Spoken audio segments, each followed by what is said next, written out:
We want to be the Coinbase type, very clean, very above board, and give people the confidence that they can purchase without the current pitfalls that exist. We don't want to do derivatives trading or allow people to leverage themselves out of their coins, because that's what happens. People, they go into the wrong exchanges, they buy things that they can't afford, and it moves and it wipes them out. And that's not the kind of market that we want to be in. We want to allow people to understand the value of cryptocurrency and hold it alongside the other assets. We're not saying, hey, transfer all your Pakistani rupees to crypto. We're saying, hey, have a holding. Whether you're holding Pakistani rupees, whether you have property, whether you have gold, whether you have Bitcoin or any other large cap crypto, then hold it as you would any other asset. You don't go trading your gold day in, day out, with the hope that it's going to increase, or trying to flip property every 10 minutes. Don't do the same with crypto. It's proven 10 years over that if you hold on and store it away, that you're almost, the inevitable position is a gain. What's going on, guys? Welcome to the Cryptocast, the internet's #1 cryptocurrency podcast. Whether you're already experienced and passionate about cryptocurrency, or you're just getting started and looking to learn more about this world, then make sure to hit the subscribe button below. And if you don't want to miss out on any of our future videos, which contain highly time-sensitive information, click the bell icon to be notified as soon as we've got a new upload. For those of you looking to learn more about investing into cryptocurrencies, I have a free training webinar which explains step by step exactly how you can get started safely, quickly, and with the biggest returns, which is linked in the description below. So make sure to like this video, leave a comment, and share with your friends. For now, enjoy the podcast. What's going on, guys? Welcome back to another episode of the Cryptocast. This is episode 2. Today we've got the CEO of Bitblaze, Abdul Alim, on the podcast today to talk about the first cryptocurrency exchange in Pakistan. This is a really special episode because being Pakistani myself and being somebody who's passionate about cryptocurrency, these are two very important entities that have come together. And Abdul's the one who's allowing that ease of access for people in Pakistan to get into the world of cryptocurrency.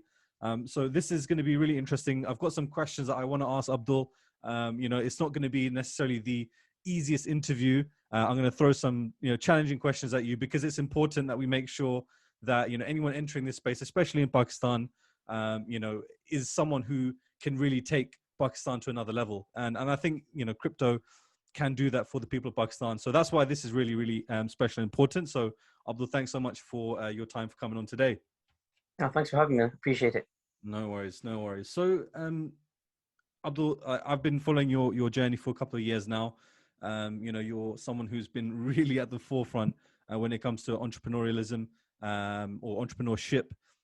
You've won several grants and awards, and you've built some amazing companies. You've been invested in by some very, very high level individuals. You've also been part of building the congestion charge, which is something that everybody knows. So you've been part of these very high profile businesses and organizations, and now you're looking at solving the problem of buying Bitcoin or cryptocurrency for Pakistanis or for the people of Pakistan. So I want to kind of just talk about who you are and what your mission is, I guess. So starting from the top, for anybody who's watching this and they might have searched in YouTube Bitblaze and this has come up now. What would you want someone, a potential customer, to know about you and to know about Bitblaze? Yeah, just to give you a bit of history about myself. Look, I started in the computing world very, very young. I was 13 years old when my brother first bought home a computer, and it was a Windows 3.11, and he forgot to get the mouse. So I had to learn to navigate first and foremost using a keyboard. And eventually when Windows 95 came along, I started playing a lot of games on Windows. And my brother would always beat me. He'd always basically trash me on pinball because he had better hand-to-eye coordination. He's about 7 or 8 years older than me. So I learned to basically hack the software. I picked up some magazines at the local W.H. Smith. Learned basically about hex editing. And then I was able to crack open these games, modify the scores, and then recompile them. And my brother would come back home and think, how did you beat my score? And the truth was, obviously, I never beat his score. I never even played the game because I just recompiled the executable with the new scores built into them. And this kind of, it paved the way for me to understand computers and how they really work. I learned to build computers, learned to code. I touched on as many languages as I could. And then I went into business quite early on. My first business was an ISP, launched when I was about 19. And that's when my first visit out of the country was to Pakistan. So the first country I ever visited was Pakistan. And I stayed there for about 6 months. In that space, I actually learned the language. And then I came back. And obviously, there's the amazing talent in Pakistan is phenomenal. The people we ran a call center there. People had like 2 and 3 degrees, but they're working in a call center. It just showed the level of education, but the opportunity was very small. And again, it was a full circle. I was actually trying to pay a developer. I was trying to pay a developer in Pakistan to do some code for it. Paying them was a nightmare. I was like, do you accept PayPal? We can't do PayPal. Can we do a bank transfer? Can we do Western Union? And then there's fees associated with that was massive. That can we send you crypto? Can we send you USDT or Bitcoin? Like, no, you can't. We can't cash it out there. So what a missed opportunity. There's 220 million people in Pakistan. Around I think between 17 and 80% are under the age of 35. So a pretty a young millennial, well-educated crowd, but massively underserviced when it comes to the global banking ecosystem. I think internally they're underserviced, but also globally they're underserviced. So that's where kind of the opportunity came from. And we thought, you know what, if we built the first exchange in Pakistan, this could go a long, long way. So that's where the idea came from for Bitblaze. It's like, you know what, the opportunity lies here. There's a massive population. They're young. They don't have access. If we can find and get permissions from the right government departments, we can really make this thing fly.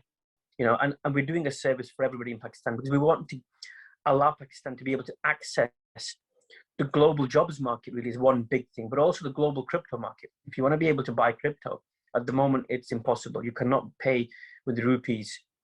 And to give you a little bit of how it's purchased, it's interesting. So people go onto Facebook and they ask on Facebook, does anybody have 100 USDT to sell me?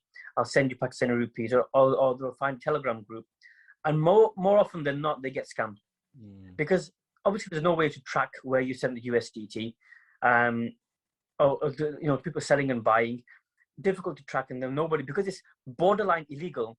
They're not going to go and say to the police, I've been trying to buy crypto and I've been scammed, because you're not supposed to be buying crypto. So there's a double-edged sword here basically. So there's a lot of scams going on. So this hopefully enables Pakistani citizens to be able to purchase crypto in a regulated way and not have that fear of being stopped by anybody or being scammed by anybody. So we're trying to bring it safely to Pakistan. So hopefully Bitblaze becomes a household name that allows Pakistanis to buy and sell any cryptocurrency. And we would be starting with the large caps first, but also then to be able to accept payments globally, because we think that's where a part of the opportunity is. So similar to almost like a Coinbase for Pakistan. 100%. Yeah, we want to be the Coinbase type, very clean, very above board, and give people the confidence that they can purchase without, the current pitfalls that exist. We don't want to do derivatives trading or allow people to leverage themselves out of their coins, because that's what happens. People, they go into the wrong exchanges, they buy things that they can't afford, and it moves and it wipes them out. And that's not the kind of market that we want to be in. We want to allow people to understand the value of cryptocurrency and hold it alongside their other assets. We're not saying, hey, transfer all your Pakistani rupees to crypto. We're saying, hey, have a holding. Whether you're holding Pakistani rupees, whether you have property, whether you have gold, whether you have Bitcoin or any other large crypto, then hold it as you would any other asset. You don't go trading your gold day in, day out, with the hope that it's going to increase, or trying to flip property every 10 minutes. Don't do the same with crypto. It's proven 10 years over that if you hold on and store it away, that you're almost, the inevitable position is a gain. So if you're not going to be greedy and you're going to think, I'm going to slowly grow this, then buy it, hold it, but don't go crazy on the small cap risky stuff. You look, Bitcoin's it's a proven model, 200% year on year for the last 10 years. If you average it out, it's almost a no-brainer. It's outperformed every hedge fund in the world.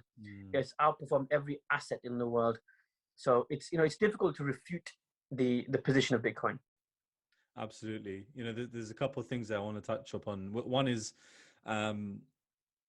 I did some work out in Pakistan as well. Funnily enough, working in a call center or running a call center out there, and the strangest thing for me was payday, because payday was everybody collecting checks, paper checks, and then they would go to the bank and then they would just cash those checks out.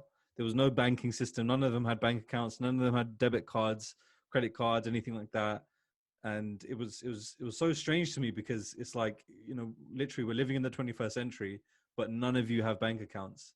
And but they all had smartphones, so all of Yeah, them will have like an Android or an iPhone, but none of them have a bank account. So I think that's where a huge opportunity is in itself, is the fact that everybody carries around, like, I carry around however many wallets and exchanges on my phone at the moment, and wherever I am in the world, I can access that money, I can access that cash, those funds. yeah, So that's one of the benefits that we have living in this Western world. And obviously, it's like you said, it's the unfortunate circumstance, but actually that's the opportunity now for someone to actually establish this.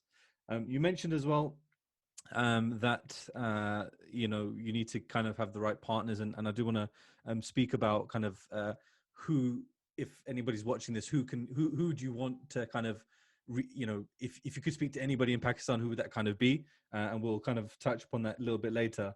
But in the sense of the actual exchange then itself, because you're creating this exchange, you're starting with these large cap cryptos. So let's say, for example, it's uh, uh, like Bitcoin, right? So say, for example, Bitcoin.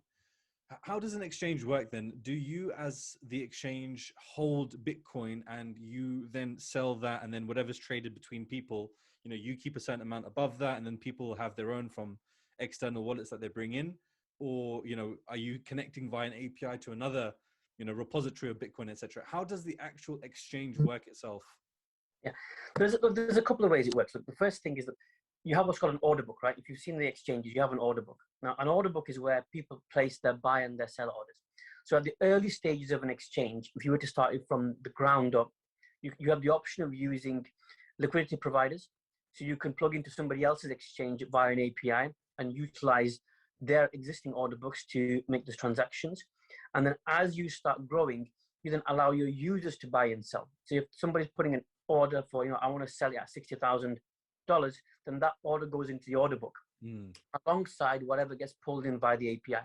So you can populate on both sides of it using third-party order books and also using your own order book, and eventually slowly migrate to your own. But you've got to be careful. Look, you've got to have enough liquidity to be able to support large buys and sells, because you've got to minimize slippage. Because if, for example, you have a small number of users, and then suddenly somebody places a massive buy order, a market buy order, now your purchase will slip and go. The price will go sky high.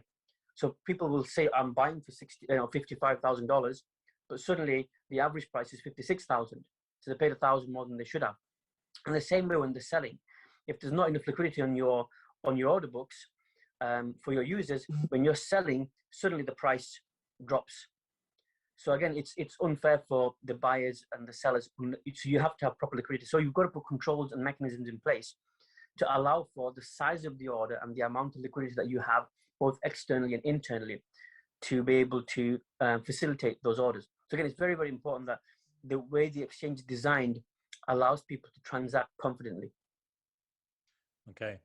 And are you expecting this to be adopted by, quote unquote, like the Pakistani whales, or are you expecting this to be adopted firstly by the kind of, for what, when it comes to trading, investing, the kind of the financially less literate, who's the kind of the target market here? Because obviously both markets are very different. You can have one individual that moves the entire market, or you can have, 1,000 people that just contribute a little bit to that. And generally they're the ones who, will lose out if, one of these large orders does come in and, they've bought it too late at the top, etc., etc. I know obviously you're looking at the larger cap currencies, but in terms of your customer base, who are you kind of trying to reach out to first? Look, our customer base is just what you said. It's the smaller purchases, the people that maybe haven't purchased crypto or just starting off on it, that want to buy a small amount and want to buy it regularly. Because we want to be able to facilitate ongoing recurring transaction, just the way Coinbase does for its citizens, is to allow people to buy small amounts continuously.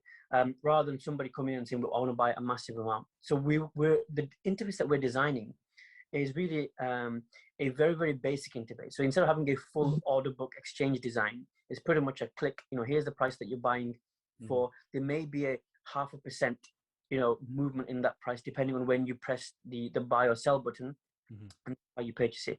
So we're simplifying the process for individuals and then moving on to companies. We want to allow companies, universities, government departments to be able to make purchases through us so they can hold Bitcoin in their treasuries, because we think there's value in being able to hedge a small amount of their treasury into a large cap asset where they can hold it. So again, it won't be designed initially for traders. So we wouldn't, want people to execute large buy and sell orders on the platform, because it's not designed like an order book style platform. It's pretty much a click and buy, choose the amount that you want to buy and would execute that order across liquidity providers and across internal people buying and selling. So yes, it's a very, very simple exchange, but it's allowing people to buy it. But the key thing for us is we're going to be creating a card. So as soon as if you're in Bitcoin or Ethereum, you shouldn't have to then switch it back to US dollars or rupees to be able to spend them. So you can then swipe our own, say, for example, Visa card, go to a store or online and spend your crypto without having to then move it back again. So we want people to store it and keep it in crypto, spend using our card, and then have a digital wallet type service where they can start accepting payments globally. So it acts like a wallet, and it hopefully integrates into their lives so that they can start making payments, receiving payments, transacting as they would normally. I mean, look, the end goal is to have like an Pakistani rupees, but look, we've got to ensure that we keep the regulators happy, because they see central bank digital currencies are taking off. China's launched its own. I guess every country will have its own eventually. But there's a lot of thinking that has to go behind it, a lot of security consideration that has to go behind it. And if we are to partner with, a Pakistan's state bank, then we want to ensure that we do it in a way where it's above board and it allows people to transact, and there's a lot of visibility behind it. Because I think their interest is ensuring there's visibility, there's accountability, but also that their citizens aren't left open to, losing money, because whether they're investors or whether they're citizens, they don't want their citizens to be left out of pocket from an exchange going under, or not being able to support the services that it does, or having maybe too much of a coin that they may not own. So again, ensuring processes in place to ensure that we are being regulated but also audited at all times. Excellent. And just in terms of getting the rupees into the exchange, and how is that process going to work? Because obviously my experience was not a lot of people had bank accounts. So, is this for people who have bank accounts first and then, scale outwards based on what the customer kind of, how the customers, because obviously in those countries, the people think differently, they act differently, they operate differently. We're getting used to, like, I lost 100 quid yesterday trying to get wax. I sold an NFT on the wax blockchain. I was trying to get wax onto Huobi, and then I lost it because I didn't add the tax. So I don't mind. I take that as I paid $100. I paid $100 to learn. Obviously somebody in Pakistan, $10, $100 is quite a substantial amount of money. How is that going to kind of affect you as the exchange? You mentioned about the user interface being a lot easier as well, which I thought was very smart, very intuitive, because that's what's needed for that market, is just something very simple to just get people on. But there's a whole education to crypto that needs to be done, but then there's also whole education to banking itself as well. So have you thought about that in terms of that market where they don't have bank accounts, etc.? Yeah, absolutely. So the first thing is that we've got to be able to get some cash into the system. Somebody's got to be able to get cash to be able to understand the value of receiving it in that way. So for example, they could use a money changer, they can use a bank to initially get some capital in there. That capital then goes onto their mobile app, and they can then see that capital or asset existing within their app.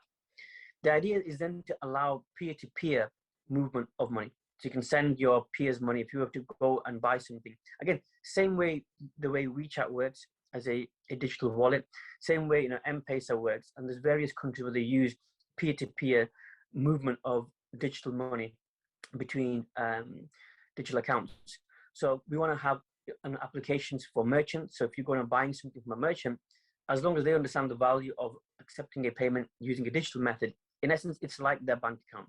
So instead of having them needing a bank account, it's once they've got that money in, and once it starts circulating within that particular ecosystem of buyers and sellers, they then understand what the value is of that particular way of transacting. So they don't have to always rely on cash. So we have to use cash because the physical, value of cash and knowing that how much they've got and they hold it in their hand and the movement is trying to do the same thing. By the way, you can now use the app, click and send money, or make a transaction to make a payment. So again, having QR systems in place where you can just scan something and pay a small amount to somebody buying something. So that we've got to onboard people to get it into the platform first, and then we enable the merchants to be able to make those payments. And we've obviously move on to bigger merchants. We want to do a lot of import and export work. So importers and exporters that are looking to bring in goods or sell goods in and out of the country. Again, it simplifies and it makes it so much more cost efficient to use cryptocurrencies than it is using the current traditional banking method. There's so many fees that go along the way of bank transfers, especially overseas. So yeah, we've got to onboard. We have to educate them. There's a massive education process that's going to go on to allow people to understand what the value is. Because if they don't understand the value, there's no reason for them to keep it. Look, if somebody I guess is unbanked, and they've got cash in their home, that's a risk. How do we make that risk feel like it's much more of a risk than them having it on their mobile? And as long as their mobile is registered to them, because in Pakistan you have to register your mobile with your ID, or you can't get a mobile phone number. So in essence, we know who that mobile phone number belongs to, and therefore whose cash that is.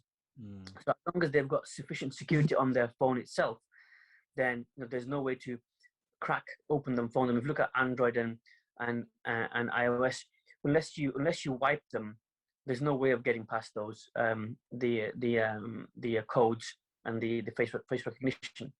So if that person, as long as they own that mobile phone and number, they can get a replacement for their SIM card and then get back and retrieve their funds, because it'll be tied to their SIM right. they download with their account. Okay, that's really interesting actually, because obviously here you have like a 12 or 25 word code that you have to write down somewhere. So that's actually a simpler solution to that. If you lose your phone or you lose your laptop or something like that, that's actually a better solution actually than how it is at the moment. This is a big problem. People, I mean, there's a number of stories that you hear. People have left their crypto on a piece of paper or on a computer or on a file or online or on email, and then they can't access it. It's phenomenal. It's a very difficult. There has to be an intermediary that secures that process, even though it's against the concept of Bitcoin having a third-party intermediary. If people are confident and they know they can store their crypto, then absolutely, take it out of the exchange and store it in a method that 100% guarantees that you can keep that. But if you're not, look, people rely on places like Coinbase to store their crypto because they can't trust themselves to remember where they've put it, if it's secure. I mean, if you put it on a piece of paper and suddenly that place where you put it now burns down, that piece of paper is gone, because most people can't memorize 12 or 24 words. So yeah, look, can we ensure that people's funds are safe, and then slowly get them into it? Look, we won't start off with here's a platform that you can put tens of thousands of pounds of worth of crypto you can buy. Actually start small, understand it, realize that this should be the account that you first have to transact with, and then build your confidence up, knowing that I can trust this system. Look, and by that time we'd have probably lots more mechanisms in place to protect people's crypto, because we don't want everyone ever to lose, because people think crypto isn't money. They feel like, oh, I just lost a bit of crypto. No, crypto is hard-earned money that you've made. It might be in a different form, a different asset, but it still has the same value. So you've got to treat it with as much respect as cash. The way people trade crypto, they click a button and they do $100,000 trade, and they don't realize that if that $100,000 was sat in front of you on your table, would you treat it in the same way? You probably wouldn't. People are like, oh, I've just lost $1,000, I've lost $5,000. if you wouldn't, if you were sat in front, if you was on the table in front of you, you wouldn't treat it in the same way. So look, we've got to let people understand the value of crypto is the same value that the cash that you have in your hand, and therefore treat it with the same kind of respect and the care and the kind of safety mechanisms that should be around handling your wealth, because once you've lost it, it's gone. So don't lose it. And obviously we're hopefully there to ensure people don't lose their crypto. If not more important, because I mean, if you do, if you've got £100 sat in front of you, if you've got £100 in your Coinbase wallet, for example, that the £100 in the Coinbase wallet is going to be worth a lot more, most likely worth a lot more in 12 months time than that £100 that's sat on the table as well. So actually, your crypto is probably a lot more valuable than what it says today. Like Ethereum, for example, I remember buying Ethereum a couple of years ago, just because I was like, okay, fine, I might as well buy Ethereum.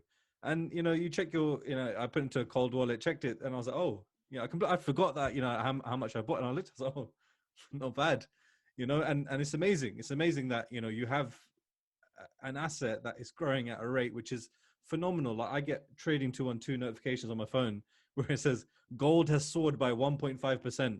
And, then I've got my Binance, and it's like, certain things are up 25, 30%, 40% in a day. And it's incredible, and it's because of the stage we're at, the maturity level.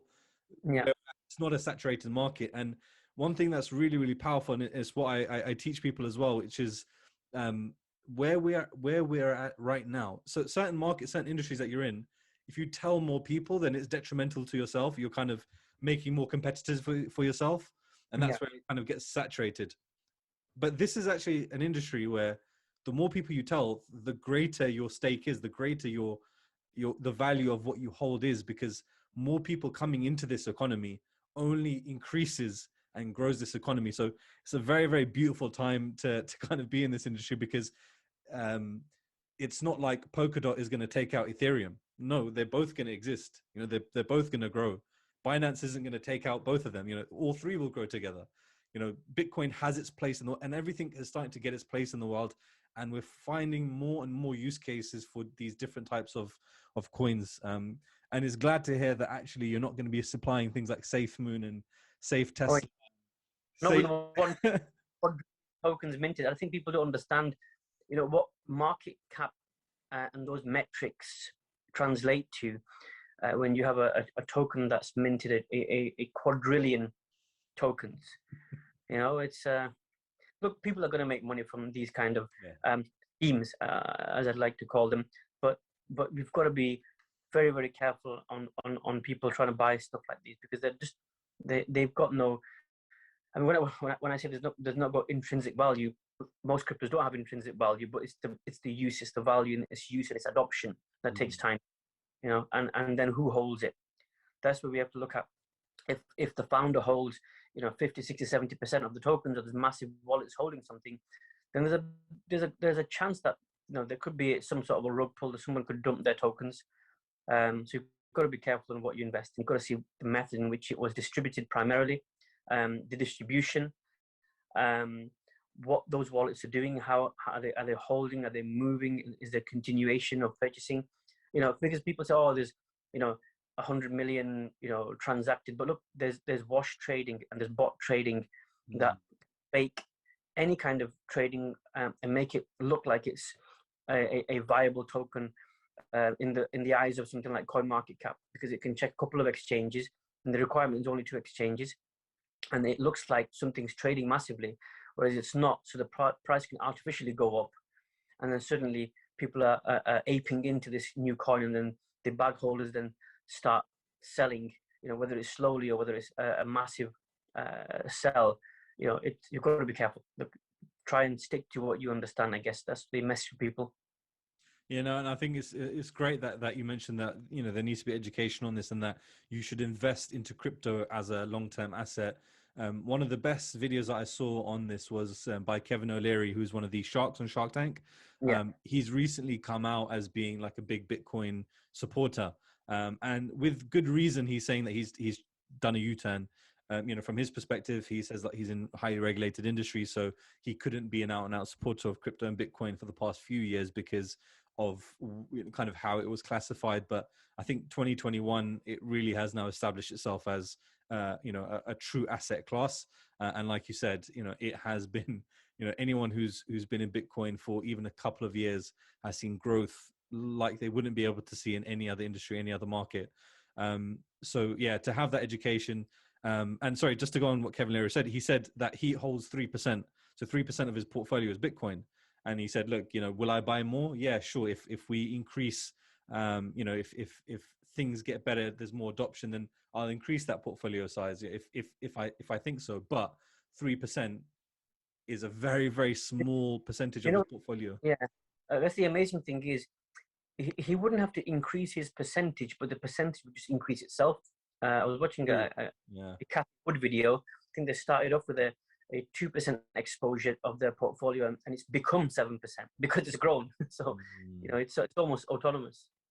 Yeah, exactly. And I think that's the point of what he was saying as well is just get into it, don't run away from it and think, oh, it's a scam, or it's this or it's that.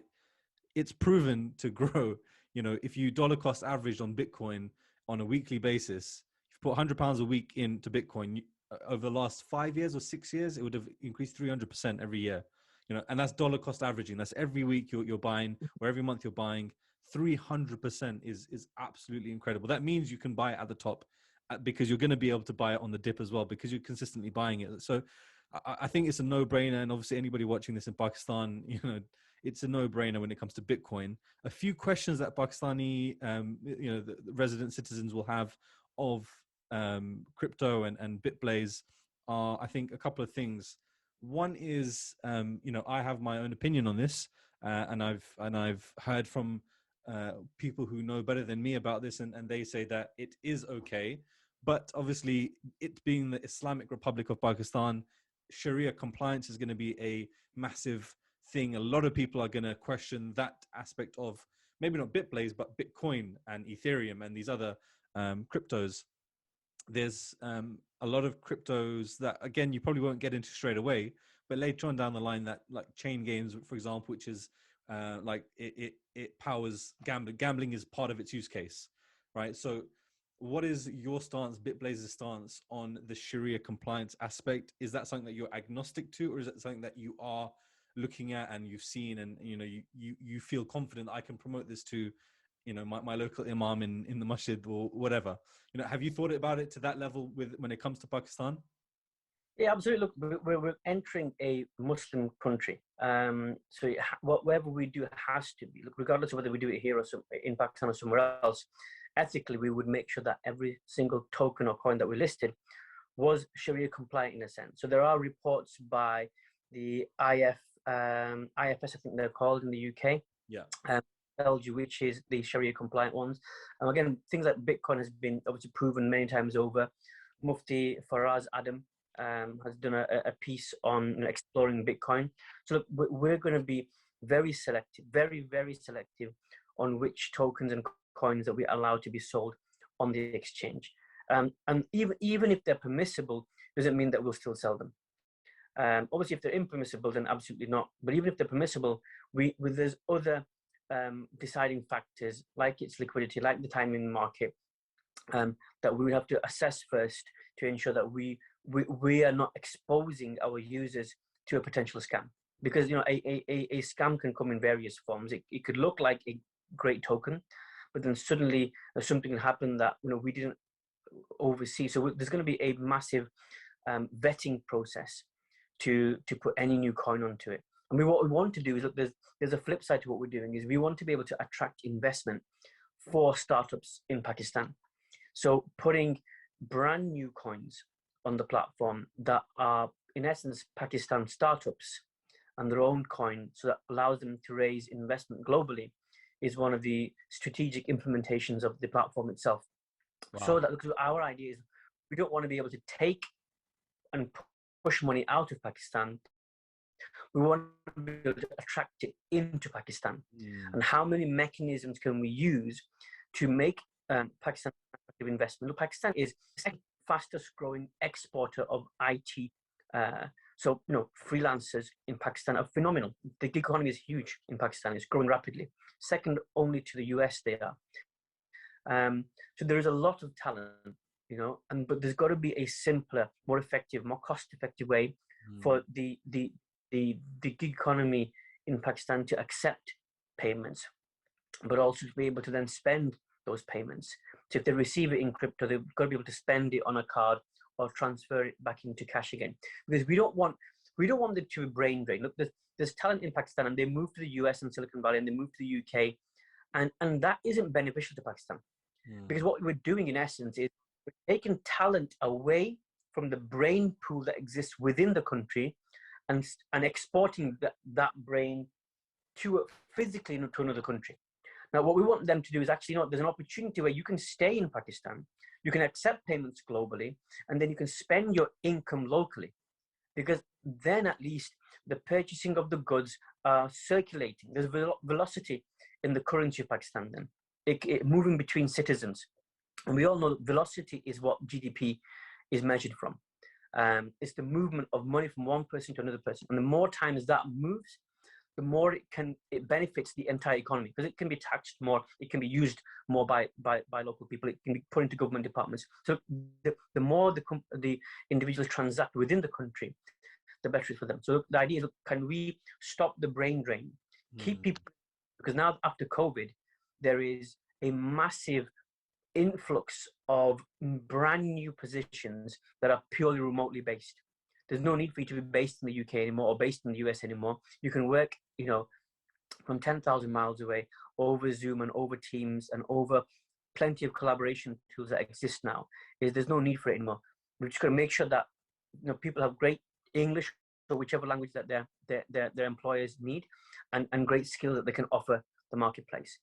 And all we do is build an ecosystem around that. But then we promote the local startups to be able to access, capital globally. Because look, there's millions of Pakistanis globally, expats, to give them the opportunity to easily invest in businesses within Pakistan, I think is a massive benefit, because people want to support local, and they want to feel that they feel an affinity, whether it's their homeland and where they came from years ago, whether it's the language they speak, or whether it's their friends, relatives, neighbors, parents are from, they feel an affinity.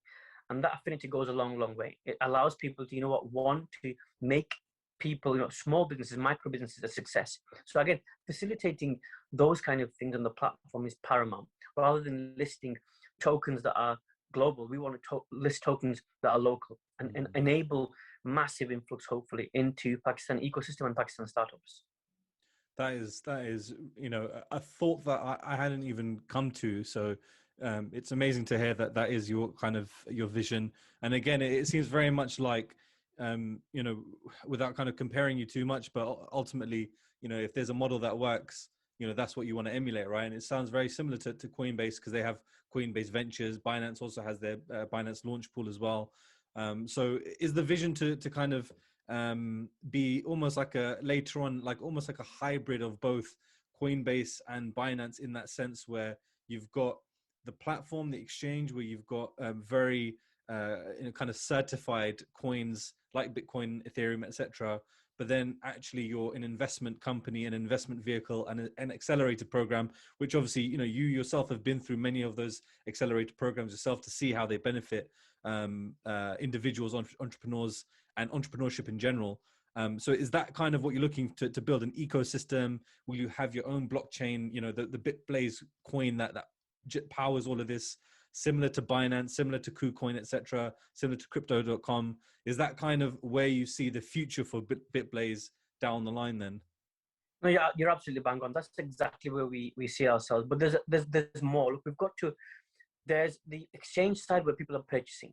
There is the coin side, token side, where people could raise themselves. There's the wallet side where there's transactions peer-to-peer, and the merchant side where you can buy things with your coins. But we need to be able to be a digital wallet that is all-encompassing. Because look, there's the financial services, the underbanked sector and the unbanked sector is massive. I think less than 2%. I think there's varying figures, but between 0.8% and 2 or 3%, are fully banked. Now, sorry, insured. So there's insurance products, there's banking products. There's a myriad of products and services that people can avail themselves through by the platform. So look, once we're able to position ourselves as a wallet company, and we understand all the data points, because the key thing is all these data points is people's, the spending, the amount coming in, the amount going out, how they spend it, where they spend it. That is critical information that we can utilize to enable people to live in a much more interconnected world within Pakistan. So look, insurance penetration, again, less than a percentage of insurance penetration. Whether it's other banking services like microloans to people. Look, women are underserviced and underserved within the country. But we know from what Muhammad Yunus did in Bangladesh that women are the best, they are creditworthy, far more creditworthy than men are. When women take a loan, they're more likely to pay it back than men are. So there's whether somebody's setting up a small home-based business and making samosas and they need some equipment and it's going to cost them a few $100, a few £100. And we want to be able to facilitate those kind of things. Can we do peer-to-peer lending? Can we do almost interest-free stuff so that we can enable an economy to exist rather than us just making money? Can we interconnect the communities that exist, interconnect peer-to-peer lending, interconnect, startups and mentors, interconnect payments with buyers, e-commerce, again, massive way, transactional opportunities within e-commerce, and e-commerce will continue to grow rapidly. People want the benefits, the speed benefit, the convenience benefit of e-commerce. I mean, look at what Amazon has done to people in the UK and the US. You can just click and get something, and within London, it's within an hour you can get things delivered to you. The same way, these economies, they're lagging now, but they will grow. So we need to be able to have a framework that allows people to safely pay. If they were, like right now, I mean, the crazy things are people's card numbers being printed on a card. Now you lose that card, people are stressing. I mean, why does a card number have to be printed on a card? There's no need for it. There's absolutely no need for it, and there's no need to have to enter card details on a website. There's got to be a way to facilitate that to minimize fraud. And this is what digital wallets gives the opportunity to minimize fraud, but also to track and have visibility over those payments and where they're going. So that people can live in a world where they're confident that they're not going to get, done over when they're trying to make a payment, or because most Windows PCs especially, they have viruses. I wouldn't trust Windows PC ever to put my card deals into. I wouldn't even trust my son's Windows PC. He's like, oh, can you put this, your card details into this Fortnite V-Bucks? I'm like, you know what? I've got a card specifically for you. You can use this one. So look, there's an entire ecosystem that needs servicing and simplifying and making safer and making more secure. And there are ways to do this, because what Pakistan is going to do is it's going to leapfrog technologies. Like the way some of these countries, they don't have landlines, but they're going straight to mobile. Is people don't have bank accounts, but they will have a digital wallet. Okay, they'll be able to shop with the digital wallets online, and there's going to be a massive growth in online merchants. And there's got to be a way to facilitate that by eliminating fraud, not minimizing. I don't even like minimizing. There needs to be an elimination process in place where there isn't a way, and there shouldn't be a way for fraud to happen, for someone to lose money on a transaction. Is how do we simplify and minimize that? And look, there's all these areas, from e-commerce to digital wallets to peer-to-peer lending to empowering, underserviced groups to be able to flourish by allowing people to lend or allowing them access for products and services that are catered towards them, rather than generalizing something. So I need to get X, Y, and Z. But there's ways to categorize people and to build something of benefit to them and them solely, especially in the online world, where you could essentially, with very little resources, be able to onboard tens of thousands, millions of people at a very, very low cost. If you look at traditional banking clients in the US, the cost for onboarding for a US banking client is about $900.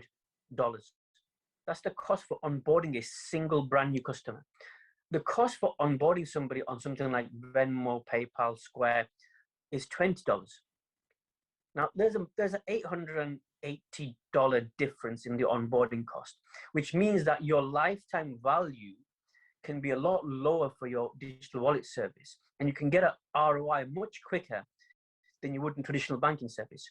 But what you could do then is open up the scope of whatever the bank provides to that user.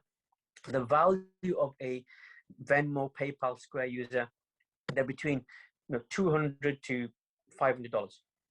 The value of a banking customer is almost $20,000.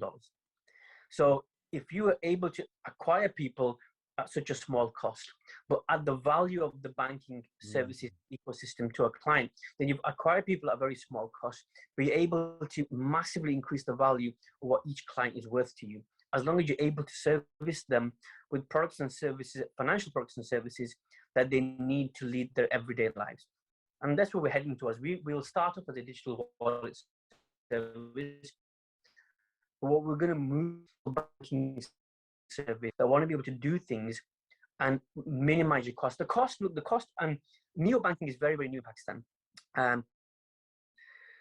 The banks without branches didn't exist. There's one brand that's now launched, but that's the only one. The cost of running a US or a UK based branch is $500,000 per year. £500,000 or $500,000 per year is the cost of having a single branch. If you're somebody, like, now you've got hundreds of millions of costs that you have to squeeze out of your users somehow. So they have to have banking charges. They have to have, if you don't have money in your bank account and you try and make a payment, you get charged for not having money in your bank account. So you're getting charged money for not having money, which is crazy. How about you just decline the payment? But these exist because the banking sector needs to make money to cover the cost for the acquisition and the continuous ongoing costs for maintaining that customer. And it gets deeper as well, because if you can't pay the charge for not having money, then they charge you even more. Absolutely. It just keeps going like that.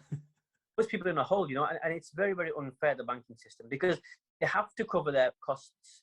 The amount of staff they have in these branches and the amount of branches that they have is somebody's got to pay for them. Somebody has to pay for this. It doesn't come free. So all these clients that are sat there, I mean, having a savings account used to be something really good. Like parents say, "Oh, put it in your savings account." Well, traditionally, when people did collect interest, it used to be 8-9% interest on a savings account. Now you're looking to get 1% interest on a savings account, and therefore it's not viable to save with a bank anymore. You'd rather put it into crypto. You'd rather put it into an asset. Our governments and central banks are printing money to prop up the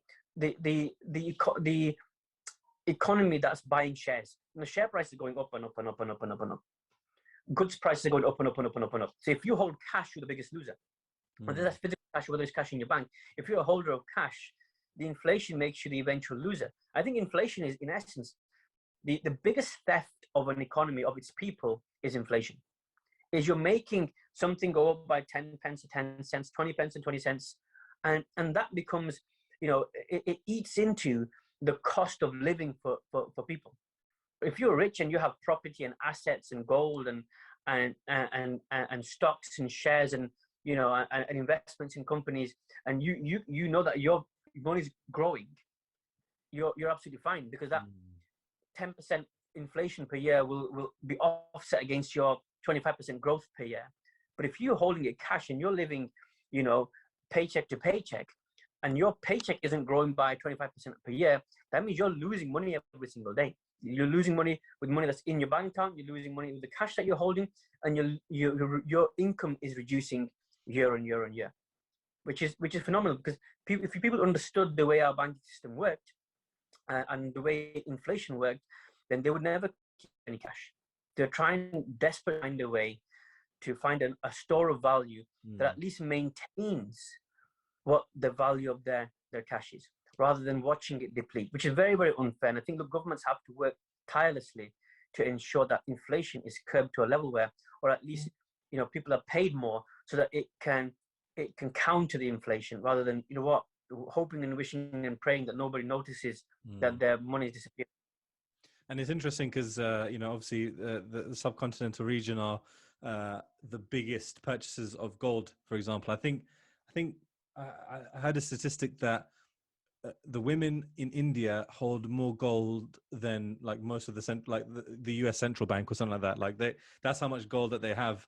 And it's so funny. I'm so messed up. Like I went to Southall on the weekend to buy my daughter a gold chain, and I was staring at it, I was like, is there any way for me to buy a Bitcoin version of this chain? Because that's how my mind's thinking. Because gold has been used in that way to store your value, to hold value, to make sure that if anything happens to the price of your currency, you've still got gold. You can sell the gold. It's something that you can sell, that people do want, they do buy, and all of those use cases are now there with Bitcoin, where Bitcoin also has the added layer of that security.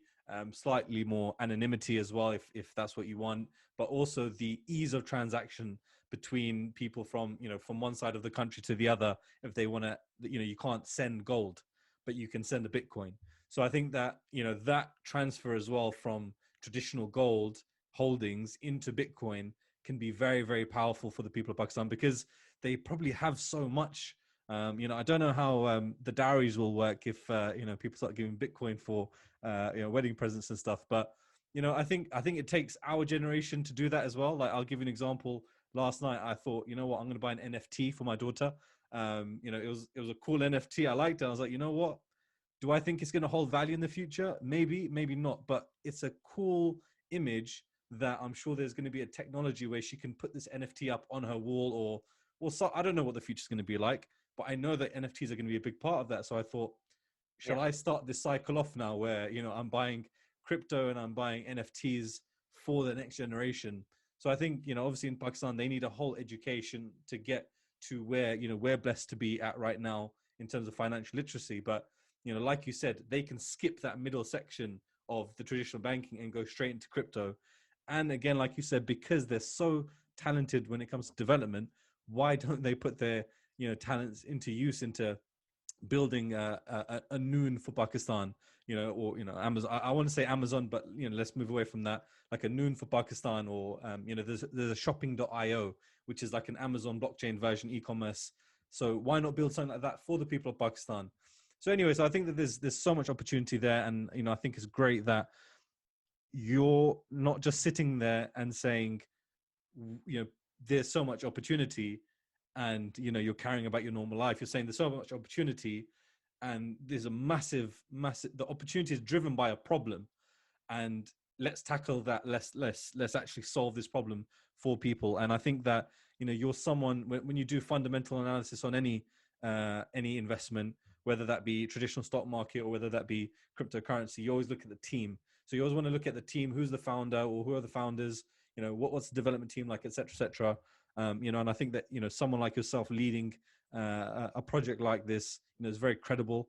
You're someone who's also been in that public eye, and you're connected with very serious people as well. So, one of the questions that I had was actually, when you look at what's happened in Turkey, and we've only got a few minutes left of to do this, and I've got two things I want to ask. One is, very briefly, you've got the people, the exchanges in Turkey, which have recently closed down. People have lost millions. I've got some friends at the moment who went on some dodgy exchanges and they've lost money there. What makes this, and again, it's a shame that this is such a short time for this question, but actually as concise as possible. What can you say to give people confidence that this isn't going to be one of those exchanges, that you're not going to just shut it down and say, hey, sorry, it's unregulated, especially in Pakistan, this would be unregulated. What can you say to give people that trust that, you're here to stay, you're here to do something and make a very positive, big impact in this industry in Pakistan? Yeah, well, the first thing is, look, we can't launch without being regulated. So the first thing is we're waiting for regulatory approval for a pilot so that we can launch it.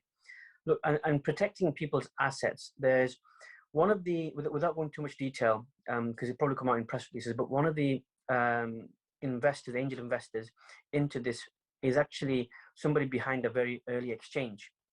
So again, the security protocol that we want to implement is third-party insured cold storage, so that even we don't have access to be able to just grab the Right. Bitcoin, walk away with it. There should be only, I would say 1% of the holdings available for any kind of hot transfers to be able to move money out, or to allow people to make purchases. But everything else, it needs to sit behind. I would say possibly even from between even 100% of that would be third party, stored, backed, insured. That's where we want to be at the end of it. And we don't want to, because at the end of the day, look, we're in it for the long game, because crypto is only one part, one facet of what we're building. And we want to make sure that is secure. And the end goal is it's in essence encompassing financial services access for people. So again, so having that security in mind is paramount for us, and even us not being able to access that and having it with a insured service, that'll, I think, bring massive peace of mind to people. Absolutely. No. I mean, I think that you've hit the nail on the head there. And I think it's almost like you're taking away any temptation of that ever happening. Even on your worst day, you wouldn't even be able to do that, even if you wanted to.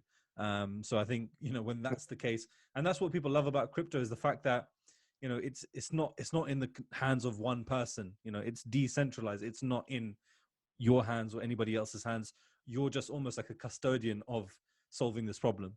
So no, I think that's amazing. Last question that I have for you, Abdul, is well, there's kind of two parts to the same question. One is, if there's a couple of people that you would want to speak to, who would they be and why? Oh, we're in a fortunate position right now. We are speaking to the right people. But look, anybody in the banking sector and payment sector, we're looking for people that we want to hire as consultants, as ambassadors, within the banking sector, ideally in financial services. So if anybody watching this in financial services, whatever position you're in, give us a shout. Drop us an email. Visit our website.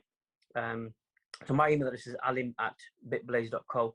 So drop me an email or find me on LinkedIn. Look, we want to talk to everybody in the financial services space to see what other potential opportunities are we missing, what other gaps can we fill. And because look, I had a chat with somebody from one of the leading banks, and there's a massive need to be able to spend crypto with a card. So that's a massive need. And then another webinar that we're on, there was a massive need to be able to allow merchants and people to transact in digital form. So again, so looking at, we're learning from these people. So anybody in financial services, like at whatever position, we want to speak to people. Awesome. Abdul, I think, you've answered all my questions, and, I've got a very good understanding as to what Bitblaze is and what you're trying to do there. And if I was to recap for people at home who are listening, Bitblaze will become an exchange, first and foremost, where you can buy some of the top rated coins, such as Bitcoin, Ethereum, etc.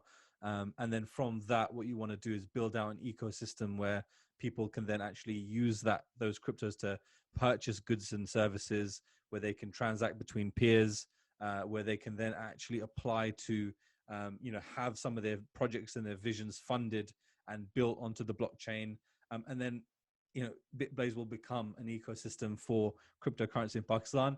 And then beyond that, that's beyond the scope of what we've spoken about. I think, your mission for Pakistan is a big enough mission as it is. Do I think it's possible? Absolutely. We've seen people with less experience than yourself in business and entrepreneurship create amazing businesses and projects. So, you've got those kind of role models to look to. And from the sounds of it, you've got the right people around you at the moment who are guiding you and supporting you along this journey. Just a very quick one. When it comes to, the government of Pakistan, and actually the people of Pakistan that you have spoken to, are they pro this, or are they still a bit cautious towards this? What's the sentiment like so far? Look, so far they've been very pro. One of the key things for them is protecting the citizens' money. Is how can we ensure that people don't get scammed, them don't lose their money.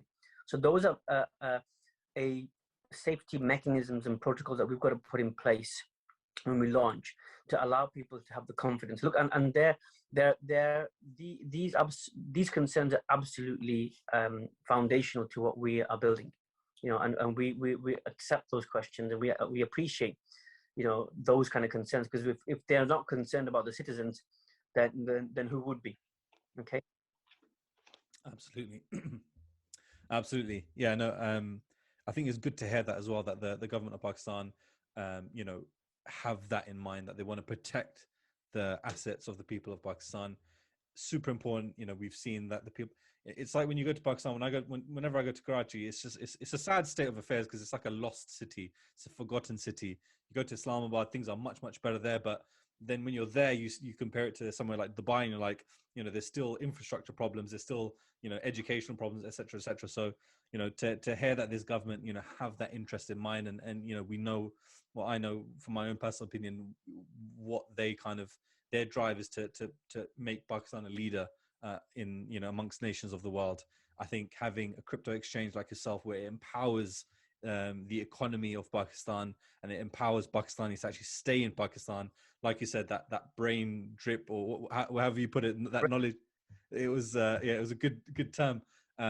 You know, that you know, goes away. And I think all of us, you know, who are British Pakistanis, or maybe American Pakistanis, I'm sure all of us would, if we could, go back to Pakistan. You know, nothing against England, we love it. It's where, you know, we've been brought up, we've been educated. But at the end of the day, you know, where your culture is, all these types of things. You know, if Pakistan was like Dubai, would I be there? Like, absolutely. But it's Yeah. we need to kind of push our country forward, and I think people like yourself, you know, are going to help along that journey. So, Abdul, thanks so much for your time today. If anybody wants to reach out to you, I'm guessing LinkedIn is probably the best place to. Yeah, link best place. Look, go to the website, visit bitblaze.co, just sign up, register, drop us an email. Awesome. All right, thanks so much, Abdul. And yeah, for anybody who's watching, I'm going to leave links in the description below for how you can get in contact with, well, for Bitblaze, and obviously Abdul's LinkedIn, as well as my details. Make sure that you get in touch, follow, and most importantly, you support. And if you are trading, good luck with all of your trades. Stay away from Safe Moon.